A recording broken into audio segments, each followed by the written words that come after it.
Son responsables. Venezuela amanece con fuerza, Venezuela amanece en unidad, porque la fuerza es la unión. La fuerza es la unión, la fuerza es la unión, te digo. Venga toda Venezuela a organizarse. La fuerza es la unión, la fuerza es la unión. Y a poner tu granito de arena, dale por Venezuela. Actívate, en la unión está la fuerza. Por eso te digo que la fuerza es la unión. Muy buenos días, Venezuela. Bienvenidos todos a este su espacio. La Fuerza de la Unión, una tribuna abierta de la sociedad democrática venezolana para compartir con todos ustedes, más allá de cualquier distingo puntual, partidista o ideológico, la angustia, la preocupación, la justa indignación por lo que ocurre en nuestro país y también la certeza, la confianza, la esperanza de que trabajando unidos, de que remando juntos en la misma dirección, seremos capaces de construir la Venezuela de trabajo y de respeto, la Venezuela con alimentos y con medicinas, la Venezuela con democracia y con libertad, que todos necesitamos y que ciertamente todos merecemos. En efecto, chicos, cambio y fuera, sin comiquitas, sin burlas, sin acertijos, hablando de frente y con seriedad, con la seriedad que requiere una situación tan severa, tan grave como la que enfrenta nuestro país. El pasado jueves, el presidente encargado de la República, Juan Guaidó, en un acto celebrado en los espacios de la Universidad Católica Andrés Bello, hizo unas cuantas afirmaciones. En primer lugar, habría que hablar a propósito del acto mismo. El acto fue convocado como un encuentro nacional de la sociedad civil del Frente Amplio. Hay que tener cuidado con algunas cosas. La sociedad civil no es del Frente Amplio, ni es del PSUV, ni es de los adecos, ni es de los comunistas. La sociedad civil es la sociedad civil. Sociedad civil es el ciudadano organizado en forma autónoma e independiente. La sociedad civil es ese tejido humano que está más allá de las fuerzas que acostumbran confrontar para la disputa de espacios administrativos de poder. Todo el que quiera ser alcalde, diputado, presidente, X, consejo del universo, se mete en una organización para la disputa del poder, de los espacios administrativos del poder. Se mete en un partido político o se mete a militar. Es también una estructura de la sociedad política.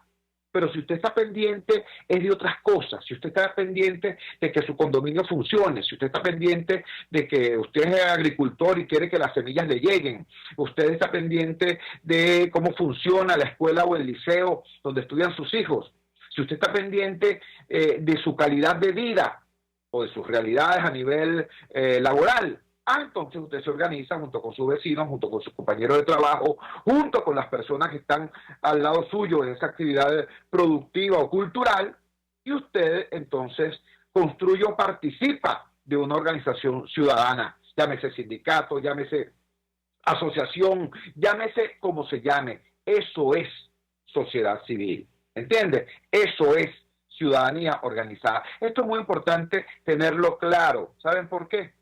Porque nosotros no podemos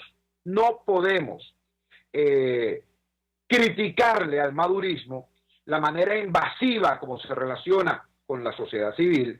O sea, cuando el madurismo, por ejemplo, crea sindicatos paralelos cuando pierde una elección, cuando el madurismo crea hasta una asociación de rectores paralela, cuando no puede dominar los consejos universitarios, las autoridades de las universidades autónomas. Cuando el madurismo hace eso, cuando el chavismo hace eso, nosotros decimos, eso es totalitarismo, eso es intervención inadecuada del tejido político en el movimiento social autónomo.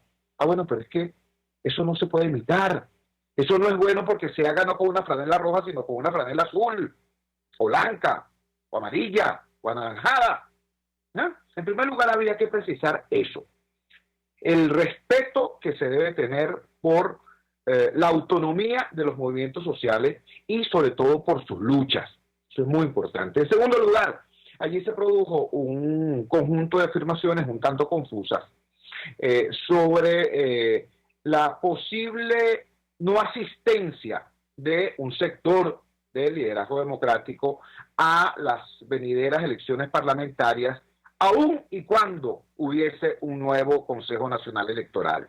Eso se regó como pólvora, después hubo pasos atrás, rectificaciones, etcétera, etcétera, pero ciertamente está en el ambiente que, repito, un importante sector del liderazgo democrático venezolano tendría alguna duda sobre si ir o no ir a las elecciones parlamentarias del 2020, previstas para el 2020, aun y cuando hubiese un nuevo Consejo Nacional Electoral. Nosotros acá en este programa celebramos cuando el presidente Guaidó convoca a la Asamblea Nacional para debatir, incluye en la agenda el debate sobre la integración del Comité de Postulaciones para designar un nuevo Consejo Nacional Electoral. Eso lo aplaudimos. Nos llamó la atención cuando el presidente Guaidó dice, el mismo presidente Guaidó, dice que ese nuevo CNE sería para convocar elecciones cuando haya democracia en Venezuela, cuando Maduro salga del poder. Y entonces queda la pregunta, ajá, ¿y entonces cómo es que va a salir del poder? No vamos a hacer elecciones para sacarlo, vamos a hacer elecciones después que salga, y para sacarlo como es. Preguntas que son pertinentes, porque tú puedes luchar por mejores condiciones electorales cuando tu estrategia es de cambio democrático y que incluye de manera destacada lo electoral. ¿Entiendes? Entonces, todo esto está en debate hoy y hay que hacer ese debate de manera solidaria, de manera unitaria, de manera respetuosa, pero hay que hacerlo. ¿Saben por qué? Porque las elecciones parlamentarias del año 2020 están previstas en la Constitución de 1999. Es decir, no es un capricho de Tiricay Lucena, no es un capricho de Nicolás Maduro, no es que le dio la gana a Diosdado Cabello, no. Es la Constitución la que establece que en el año 2020 tiene que haber elecciones parlamentarias. Entonces, frente a esa realidad, ¿qué debemos y podemos hacer los demócratas? No, podemos hacer muchas cosas, tenemos que hacer muchas cosas. Nosotros tenemos que pararnos frente a Maduro, frente al régimen, y decirles, mira, vale, las elecciones parlamentarias son un imperativo constitucional, pero no son la solución a la crisis venezolana. La crisis venezolana se resuelve con una elección presidencial, así que nosotros exigimos que al lado de las elecciones parlamentarias, conjuntamente con las elecciones parlamentarias, haya la elección presidencial. O exigimos que haya un cronograma electoral que prevea inmediatamente antes o inmediatamente después de la elección parlamentaria, la elección presidencial. Y desarrollamos la lucha en ese sentido. Y una elección no cualquiera, sino una elección competitiva, con nuevo Consejo Nacional Electoral, con nuevo registro, con voto de los venezolanos en el exterior, con observación internacional calificada, con restricciones severas a la inclusión, a la incidencia del llamado Plan República en el dispositivo electoral. Todo eso hay que exigirlo. Pero tú tienes que partir de que tú acatas la Constitución, porque es la Constitución la que establece, la que convoca a estas elecciones parlamentarias para el 2020. ¿Qué ocurre si eso no pasa? ¿Qué ocurre si el campo democrático ignora la letra y el espíritu de la Constitución? Bueno, que nos metemos en un tronco de problemas, ¿sabes? En un tronco de problemas. Porque que el régimen de Maduro viole la Constitución, exacto, que nos dice por acá Gianluca, a través de Periscope, y que por supuesto dentro del conjunto de garantías que se establezcan, bueno, la derogatoria de todas estas inhabilitaciones perversas, bastardas, que sacan de juego a los partidos más importantes de la oposición y a sus candidatos más destacados. Todo eso hay que exigirlo y hay que pelearlo. Pero, insisto, si la respuesta frente a eso es, bueno, mira, no, nosotros no atendemos la convocatoria que hace la Constitución. Nosotros nos salimos de la Constitución. ¿Qué es lo que ocurre? Pero ocurre algo muy grave, decía yo, que el régimen de Maduro viole, ignore, se burle una y otra vez de la Constitución. Eso ya es parte del paisaje. Eso es parte del paisaje, eso es parte de la cotidianidad. Porque un gobierno forajido lo que hace es exactamente eso. Se llama forajido a quien está al margen de la ley. Ahora, imagínate tú que el campo democrático opte también por actuar de esa manera. La Constitución Nacional establece una convocatoria de elecciones parlamentarias para el 2020. Y tú decides que no vas a luchar por eso, que no vas a luchar porque esas elecciones del 2020 sean justas y competitivas, sino que tú dices desde ya que tú no vas a ninguna elección hasta que se produzca tal o cual circunstancia, al margen de lo que diga la Constitución. Si eso ocurre, mira, nos metemos en un problema muy serio.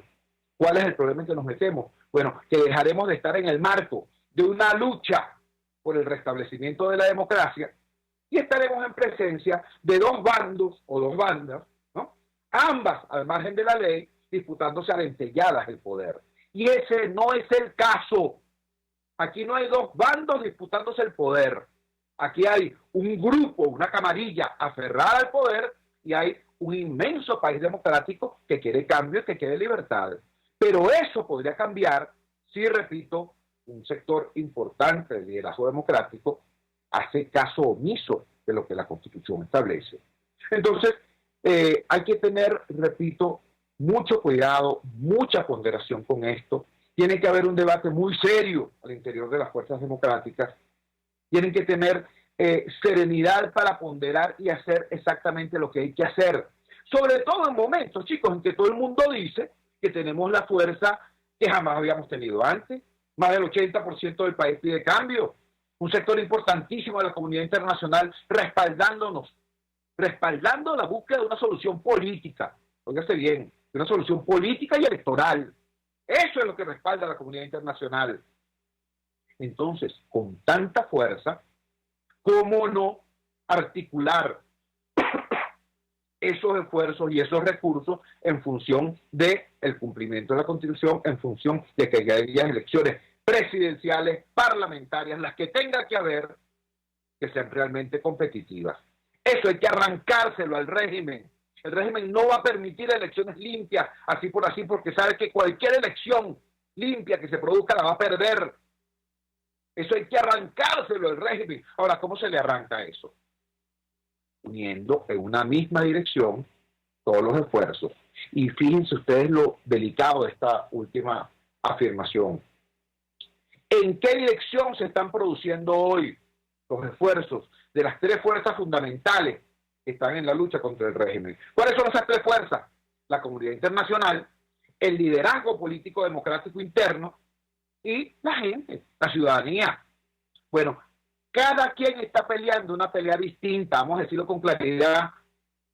Mientras la comunidad internacional está trabajando y luchando porque haya en Venezuela una solución política, negociada, electoral, hay sectores del liderazgo democrático interno que siguen pensando en el quiebre, en el que va a ocurrir algo, que lo que no ocurrió el 23 de febrero ni ocurrió el 30 de abril podría ocurrir el 16 de noviembre. Entonces, son maneras distintas de ver el asunto. Y la gente, el ciudadano, ¿qué está haciendo el ciudadano? El ciudadano está luchando por sobrevivir. Entonces, repito, las tres fuerzas fundamentales para enfrentar a Maduro y obligar a Maduro a que aquí haya elecciones libres en el marco de un acuerdo político general que, por supuesto, le garantice la supervivencia a todos los actores, a los que ganen y a los que van a perder, ¿no? Porque si no, olvídate, tampoco va a haber elección.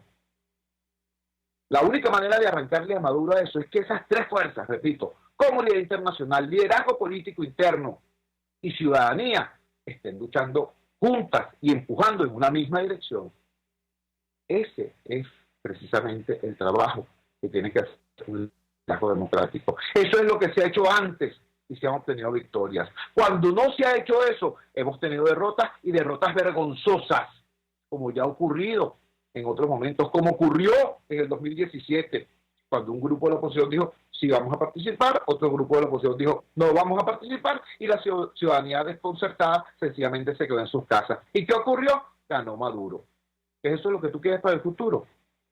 Yo, por cierto, no. Vamos a la siguiente pausa comercial y ya regresamos con muchísimo más de La Fuerza. La Fuerza es la Unión. Usted escucha Unidad, La Fuerza es la Unión, con Chuo Torrealba por RCR 750 AM. Sintonícenos a través de Periscope, @RCR750, la radio que se ve. En RCR somos vanguardia. Toda la programación de tu RCR también la puedes seguir a través de la internet. Audio y video en tiempo real. Noticias y mucho más. No te pierdas ni un segundo de nuestra programación. No hay excusa ni cadena que valga para que dejes de escucharnos. Ingresa a rcr.tv, la radio que se ve.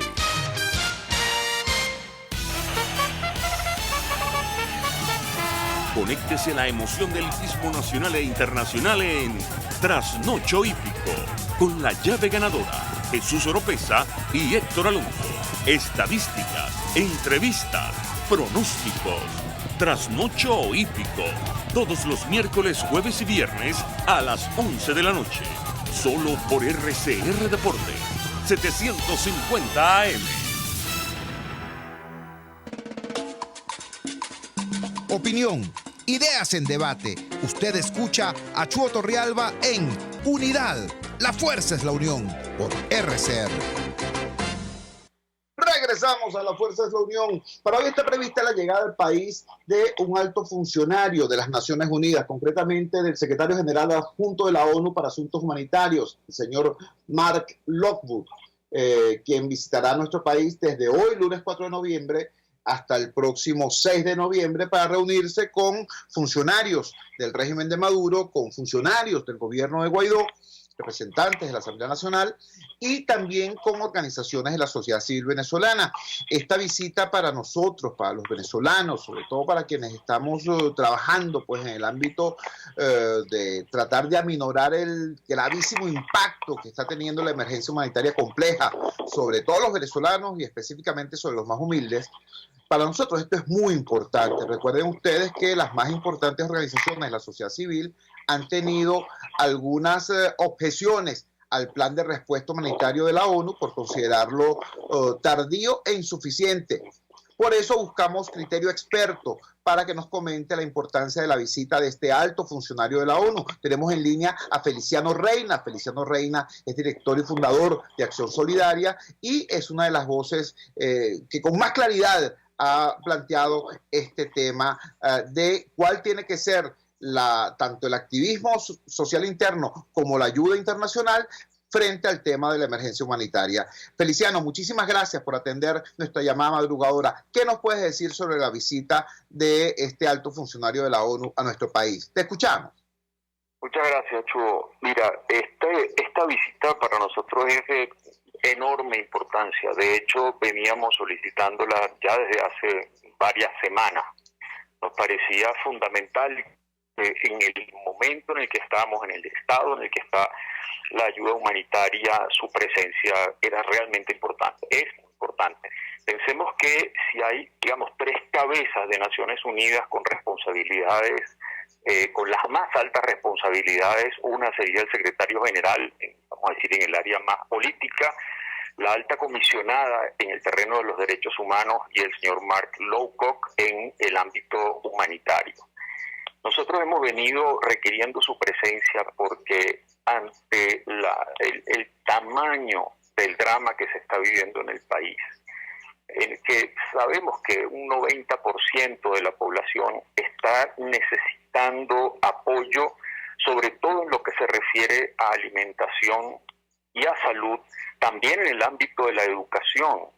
Si uno piensa que el terreno educativo, sobre todo con toda la infraestructura educativa como uno de esos espacios de protección para niñez, para adolescencia, incluso para la familia, se necesita un terreno humanitario completamente abierto, Chuo. Eso quiere decir que se pueda trabajar con facilidad, que se pueda acceder a los distintos lugares del país sin tener que correr los riesgos que corre muchas veces esa carga atravesando alcabalas en las distintas cantidad de alcabalas, además, en los distintos lugares geográficos del país.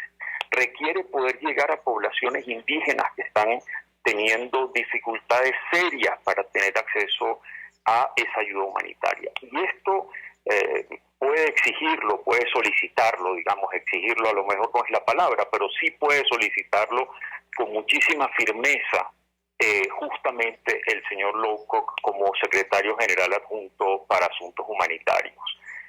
Nosotros pensamos que debe estar en el país la agencia del Sistema de Naciones Unidas con la gran capacidad logística, que es el Programa Mundial de Alimentación, y no tiene presencia formal, tiene algunos funcionarios que pueden estar haciendo algún análisis del terreno, digamos, en lo alimentario, pero tiene que estar la agencia con plena presencia y capacidad para ese manejo logístico de las ayudas. De manera que estos son algunos de los temas, y como tú bien decías, pues nos vamos a ver con él, organizaciones nacionales e internacionales que estamos teniendo trabajo humanitario. Hay problemas para que las internacionales puedan tener su registro formalmente. En fin, son una serie de temas que es importantísimo que él conozca en el terreno para poder tener esa apertura que hace falta para ayudar a solventar los problemas muy graves que está viviendo la población venezolana.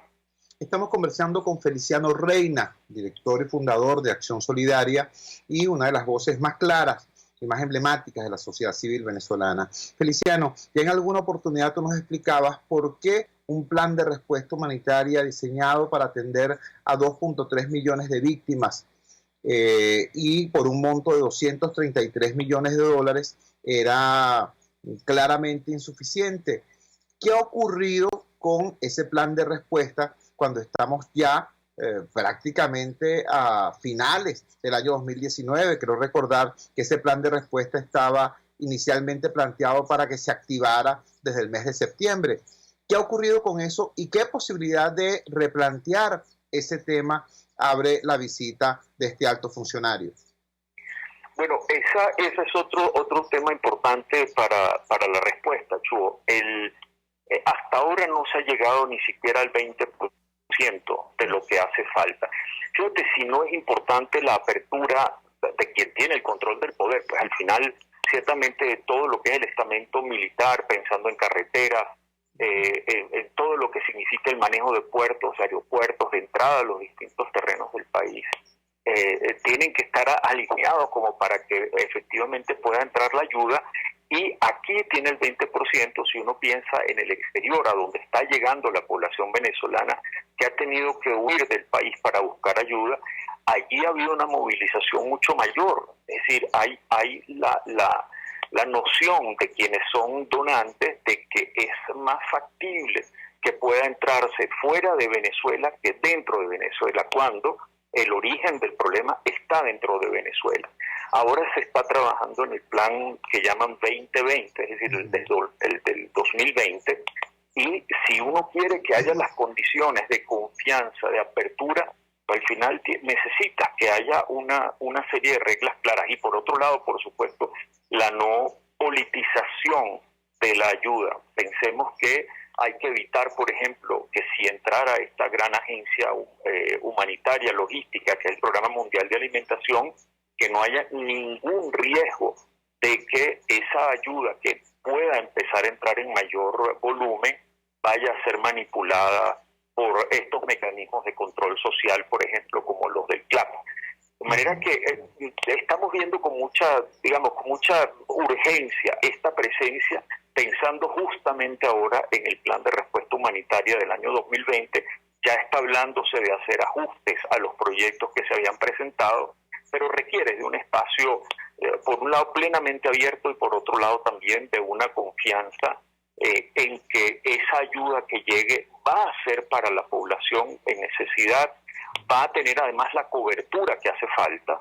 Esos 2.4, 2.6 millones están muy distantes de los por lo menos 7 a 10 millones que pueden estar en necesidad, de manera que necesitas de nuevo todas las condiciones para que se pueda ayudar a la población venezolana en necesidad dentro de Venezuela con los volúmenes que hacen falta. Estamos conversando con Feliciano Reina, director y fundador de Acción Solidaria y una de las voces más emblemáticas de la sociedad civil en estos momentos. Efectivamente, como dice Feliciano Reina, la presencia del secretario general adjunto de Asuntos Humanitarios de las Naciones Unidas y coordinador del Socorro de Emergencia, Mark Lobo, en nuestro país, es ciertamente relevante, ciertamente importante. Decía, nos informaba Feliciano Reina, que al parecer, debido a que el régimen de Maduro no termina de abrir el espacio humanitario para que la ayuda en efecto fluya como tiene que fluir, en los volúmenes y con la frecuencia con que tiene que fluir, al parecer es más fácil que llegue la ayuda a quienes reciben a nuestros migrantes, a nuestros refugiados. Sin embargo, incluso de esa perspectiva, te quería consultar esto, Feliciano, ya finalmente, han habido voces que han planteado esto desde otro ángulo. El señor Eduardo Stein, quien es representante especial adjunto de la ONU para los refugiados y migrantes venezolanos, ha planteado que la ONU proyecta para el año 2020 la salida de más venezolanos hasta llegar a un monto cercano a los 6,5 millones de migrantes y refugiados. Dice el señor Stein que los países de la región no podrían soportar ese impacto y que no va a haber solución a la migración venezolana hasta que no haya solución política a la crisis nacional. Eso te pregunto, Feliciano, esta visión del señor Stein podría hacer presumir que, sin perder de perspectiva la neutralidad que tiene que tener la ayuda internacional, esta propenderá o promoverá más, además de la ayuda puntual, coyuntural, la promoción de soluciones de fondo a nuestra crisis. ¿Es posible esperar eso o, por el contrario, seguirá este trato, digamos, cauteloso sobre las causas de la emergencia? Mira, aquí hay que actuar precisamente por eso el nombre de emergencia humanitaria compleja, Chugo, y hay que actuar en todos los terrenos, porque efectivamente si uno piensa que a la región terminen llegando todavía unas, vamos a decir, en su número total, unas 6 millones de personas, es clarísimo para quienes estamos trabajando en estos terrenos cuánto daño está sufriendo el que sale también del país, sobre todo ya en las condiciones más precarias. Al principio se trataba de grupos de personas que salían en mejores condiciones, digamos, y quizás no con lo que se está sufriendo hoy por hoy, que se van, pero absolutamente en la digamos, mayor indigencia, es decir, por trochas como se pueda, ya con algunos lugares más cerrados. Uno, se requiere una respuesta regional, y en eso Eduardo Stein ha sido muy claro.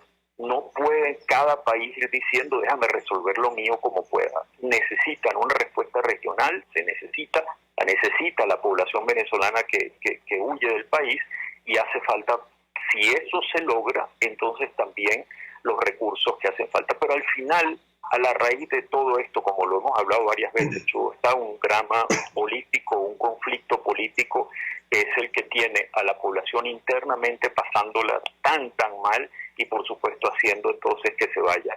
Sí hace falta una implicación mayor aquí del secretario general Antonio Guterres, lo hemos visto muchas veces, y también por supuesto que los actores políticos en el terreno tengan como norte único a la población venezolana que sufre.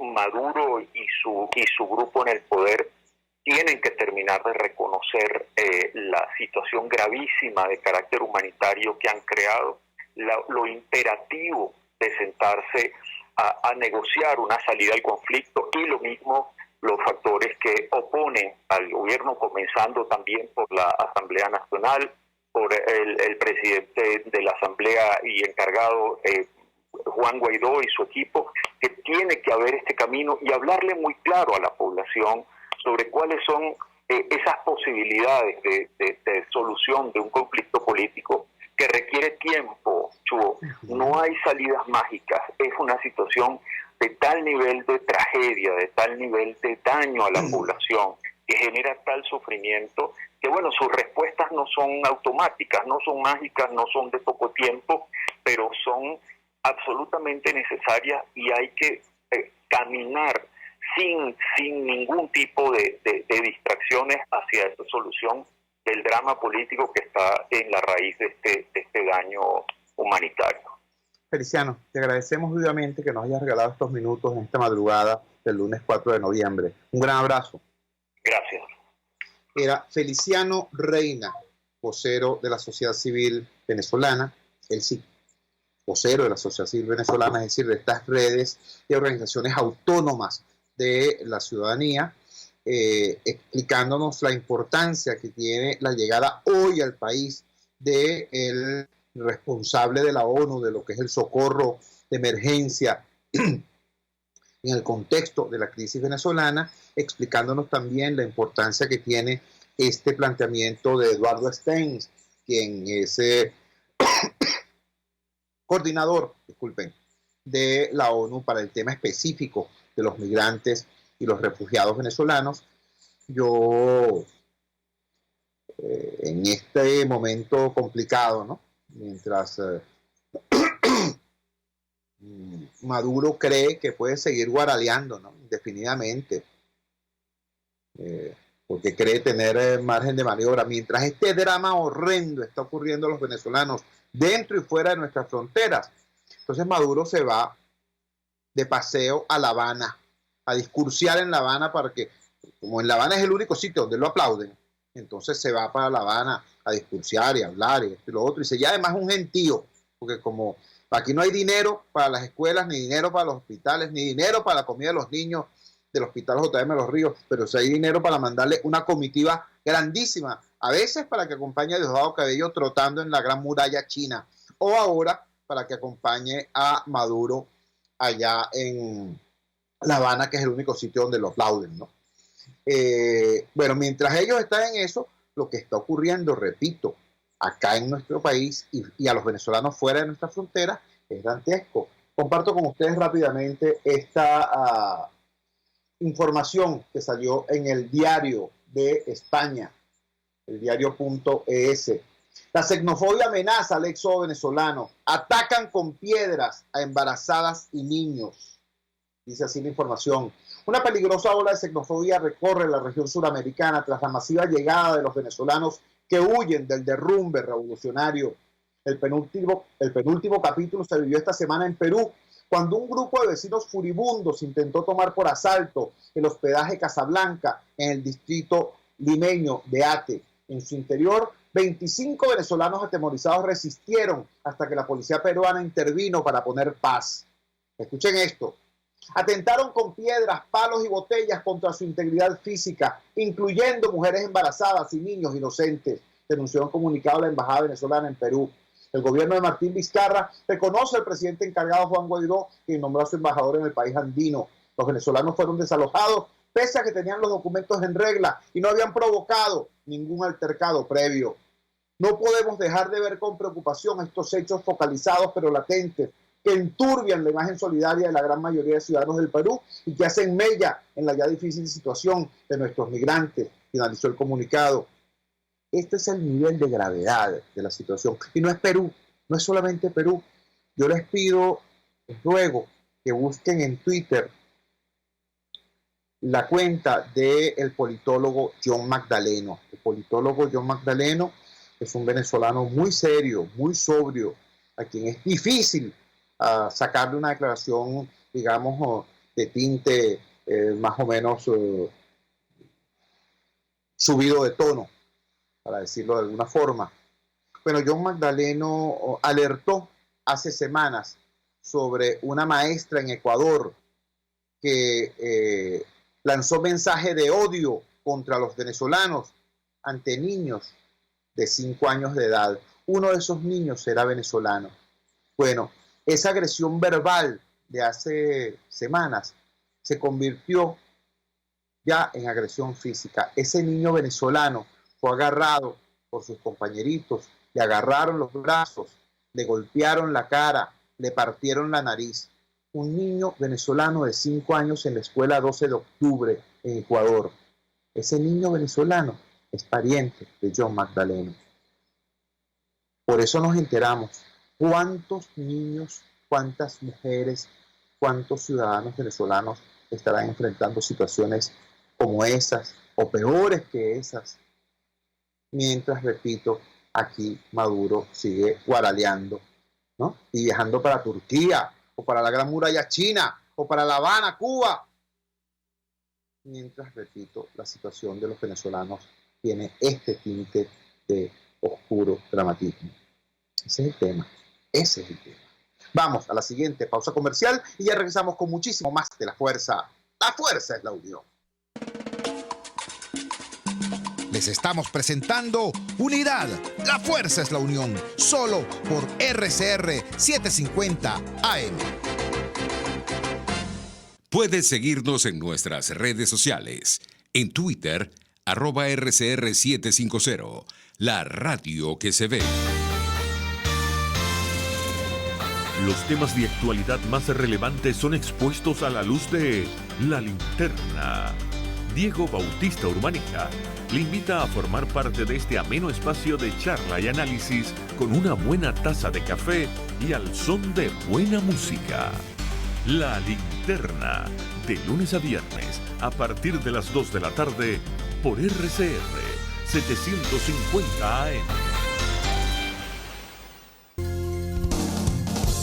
RCR 750 AM. Porque lo bueno une.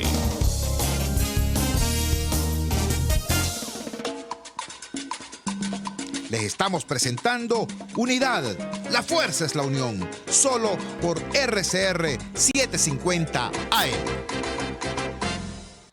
Si bien es dramática la situación que viven los venezolanos que están fuera de nuestras fronteras, acabamos de reseñar lo ocurrido en Perú, lo ocurrido en Ecuador. Bueno, la situación que tenemos aquí adentro no es mejor, por el contrario, es mucho peor, y ha sido esa situación lo que ha generado este éxodo. Nadie aquí ha salido a hacer turismo, nadie aquí ha salido de vacaciones, aquí la gente sale huyendo de una situación invivible. Ahora, hay que ponerle la lupa a lo que está ocurriendo en Maracaibo. Es demasiado importante lo que está ocurriendo en Maracaibo. No es una exuberancia tropical producto de la temperatura de esas latitudes. No, lo que está pasando en Maracaibo es el anuncio de lo que va a pasar en todo el país si aquí no se logra un cambio urgente a esta situación. No solamente se trata de la falta de gasolina, no solamente se trata de los cortes brutales de energía eléctrica, no solamente se trata de la falta de agua o de la escasez de alimentos. Ahora resulta que hay atentados con granadas a cada rato en no solamente la capital del Zulia.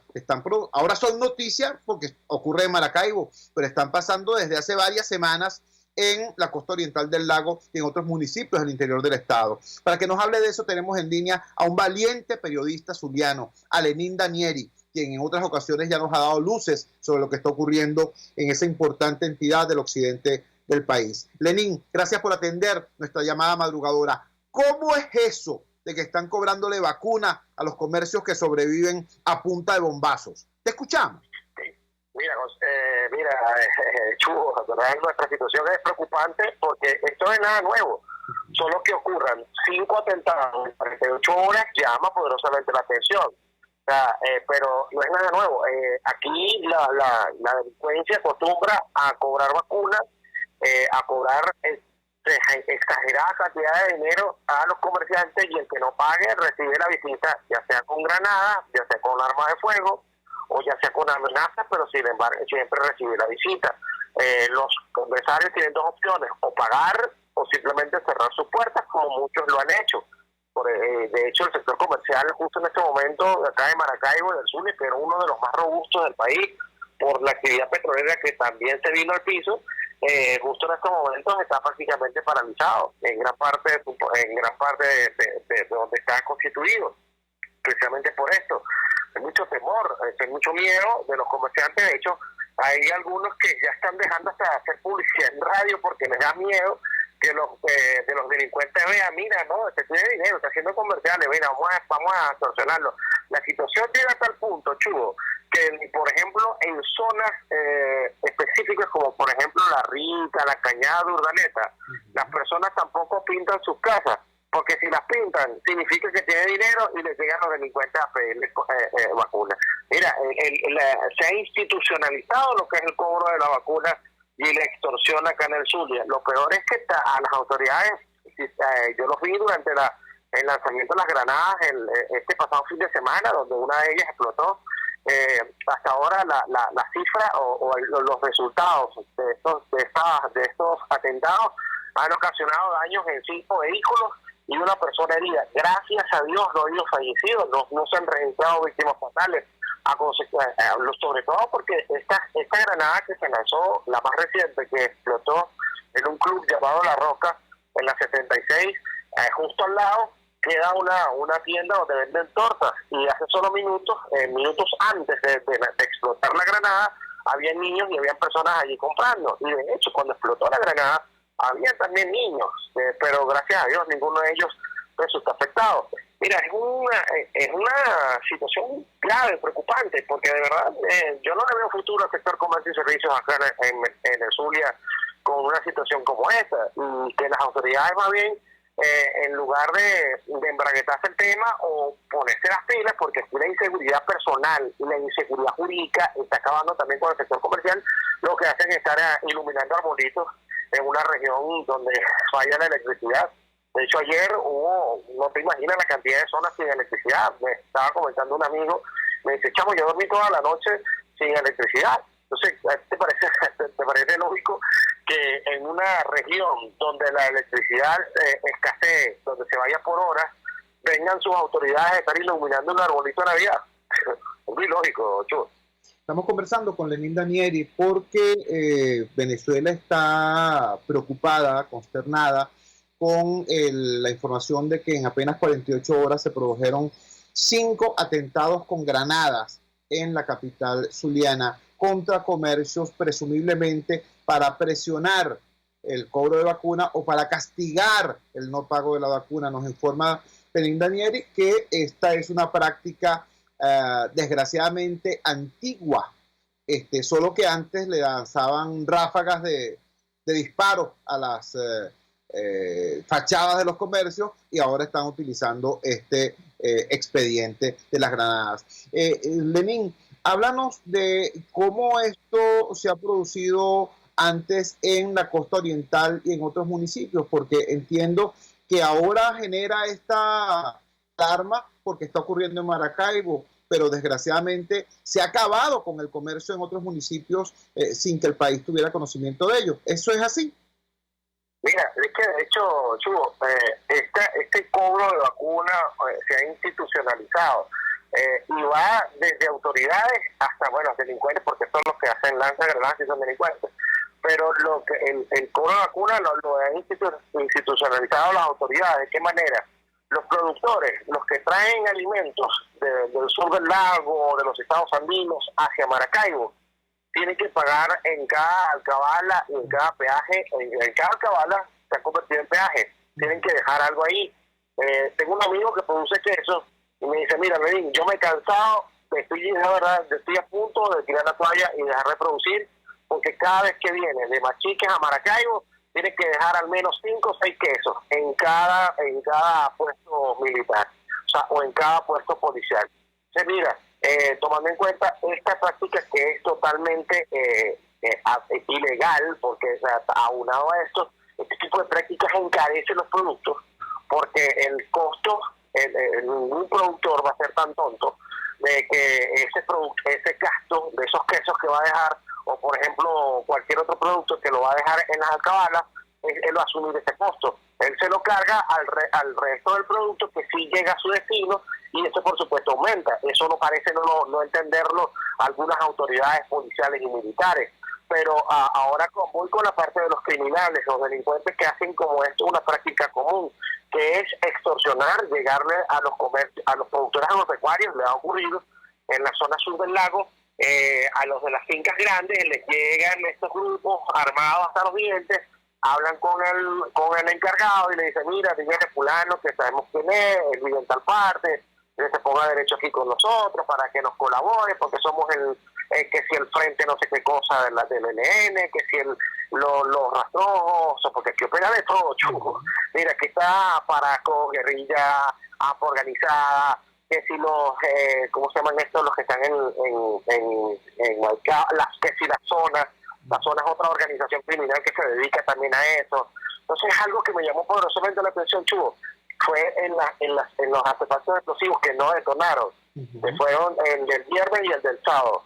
Hubo uno que lanzaron a las afueras de una de las oficinas administrativas de una empresa dedicada a la comercialización de alimentos, y al día siguiente en otro establecimiento comercial. Las dos granadas eran exactamente iguales, o sea, eran del mismo modelo. Sin duda, esto tiene que estar relacionado de alguna manera. Las granadas eran igualitas, exactamente iguales. Yo vi más o menos de cerca la que lanzaron en la 74, entre 2 y 13, el pasado viernes, y la del sábado me pasaron una foto. Y era la misma. Yo le decía a la persona que me la pasó, mira, estamos, es el mismo modelo. No puedo decir que es la misma granada, pero es el mismo modelo. Me decía la persona que, por supuesto, tengo que resguardarla porque integra los organismos de seguridad, y me dice, mira, Lenín, aquí hay algo muy raro. Esto no... aquí hay algo raro, o sea, este accionar así no es normal, o sea, porque a los cobravacunas tampoco les conviene que todo el mundo sepa que está cobrando vacuna, ¿no? O sea, que necesitan cierta discreción. Entonces, aquí hay otra cosa, ¿no? Habría que averiguar qué está pasando. Hay un enfrentamiento entre bandas,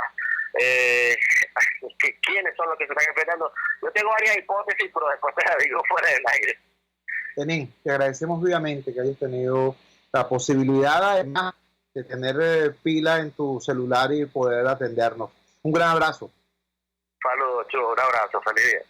Era Lenín Danieri, periodista zuliano, dándonos el reporte de estos ataques con artefactos explosivos, con granadas contra comercios zulianos. Nos dice que hay una situación generalizada de violencia criminal contra productores y comerciantes. Nos dice que esa violencia la ejercen desde las fuerzas del Estado, con el cobro de vacuna en las alcabalas transformadas en peaje, hasta el AMPA, que dice, bueno, si eso lo hace el gobierno, que es quien debiera evitarlo, ¿quién nos puede parar a nosotros? Hay una situación, repito, muy complicada, generalizada, ya no es solamente contra el comercio, es contra la ciudadanía. Nos decía Lenín Danieri, en las barriadas populares de Maracaibo, la gente no puede reparar sus casas. Es más, antes ocurría eso. Tú si estabas reparando una pared, te llegaban unos malandros diciendo que eran del Sindicato Bolivariano de la Construcción y que tenías que pagarle un sueldo a fulanito y otro a sutanito, que era el delegado sindical, para poder seguir reparando la pared. Bueno, ahora no se puede ni pintar la casa porque, bueno, te cobran vacuna porque suponen que si estás pintando la casa es porque tienes dinero. Imagínate tú, así se está sobreviviendo en Maracaibo. Vamos a la siguiente pausa comercial y ya regresamos para un comentario final aquí en La Fuerza es la Unión. Les estamos presentando Unidad, la fuerza es la unión, solo por RCR 750 AM. Puedes seguir nuestra programación a través de rcr.tv, la radio que se ve. ¿Te imaginas unos deliciosos y súper cremosos helados libres de azúcar, libres de lácteos, libres de huevos, libres de gluten, libres de culpas? Te lo tengo. Heladería Vegan Fruit lo hizo posible y aptos para todo tipo de personas. Los heladitos Vegan Fruit los encuentras en los mejores supermercados y tiendas de delicateces. Síguelos en las redes. @heladería Vegan Fruit. Amor vegano y cremoso. Ávila Gallery, de la mano de su aliado comercial San Miguel Asociados Bienes Raíces, te invitan a la reapertura del Inca San Bernardino, el centro deportivo cultural por excelencia, aún con locales comerciales disponibles. Síguenos en Instagram por @San Miguel Asociados 888 en números o llámanos al 0414-127-4060. Ávila Gallery, tu centro de arte moderno. Antes de empezar el día, entérese de lo que acontece en el país junto a Pedro García Otero en Titulares de la Mañana. De lunes a viernes a las 6:30 de la mañana. Acompáñelo y empiece su día bien informado. Titulares de la Mañana con Pedro García Otero. Solo por RCR 750 AM. Porque lo bueno une. Amanece con la fuerza de un país que quiere cambio. Chuo Torrealba está al aire en Unidad. La fuerza es la unión. 482-9750 y @Chuo Torrealba por RCR. Regresamos a La Fuerza es la Unión y queremos utilizar estos 2 minutos para llamar la atención sobre el muy grave titular de primera plana del diario 2001 en la madrugada de hoy.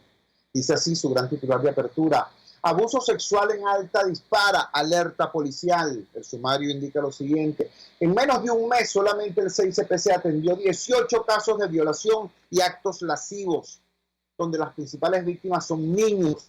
Gran parte de los detenidos guardan algún tipo de nexo con los afectados, por lo que hacen un llamado al núcleo familiar para que también ayude en el resguardo. Esta es una de las dimensiones más terribles de la crisis. La emergencia humanitaria compleja implica un deterioro brutal en la calidad de la interacción social. Se deprime la condición humana, se vulnera la condición humana, empiezan a ocurrir cosas que antes no ocurrían, o ocurrir con una frecuencia y una gravedad distinta a la que antes era conocido. Y las principales víctimas son los niños y los ancianos. El caso de los ancianos, bueno, se conoce, se maneja. Un jubilado venezolano, un pensionado venezolano, gana 150.000 bolívares, el salario mínimo. No tiene acceso a cesta ticket, no tiene acceso a ningún otro elemento. Vivir con 150.000 bolívares es tener un ingreso real de $0.23 al día. Les recuerdo, el Banco Mundial establece como margen de pobreza crítica, de pobreza extrema, a todo aquel que viva con menos de $1.9 al día. Imagínense ustedes, nuestros jubilados y pensionados viven con $0.23 al día. Ahora, el caso de los niños reciben diversas agresiones: la agresión económica, la falta de medicinas, el éxodo de sus padres, una gran cantidad de cosas. Es niñez a la intemperie, y ocurren cosas como esta, acerca de la cual alerta el titular de primera plana del diario 2001. El abuso sexual contra la niñez en este país, un tema para ser pensado con cabeza fría, y no solamente para que lo discutan en las alturas del poder, sino para que cada uno de nosotros, cada familia, cada escuela, cada comunidad tome las medidas para proteger más a nuestros niños. Trabajamos para ustedes en la dirección general de la emisora, Jaime Nestares. Al frente de los controles estuvo César Orteaga. Habló para ustedes su amigo, comunicador popular, activista social, ciudadano en lucha por la democracia y por la libertad, Jesús Chua Torrealba. Ahora más que nunca, fuerza Venezuela, porque la fuerza es la unión. RCR presentó Unidad, la fuerza es la unión, con Chua Torrealba, solo por RCR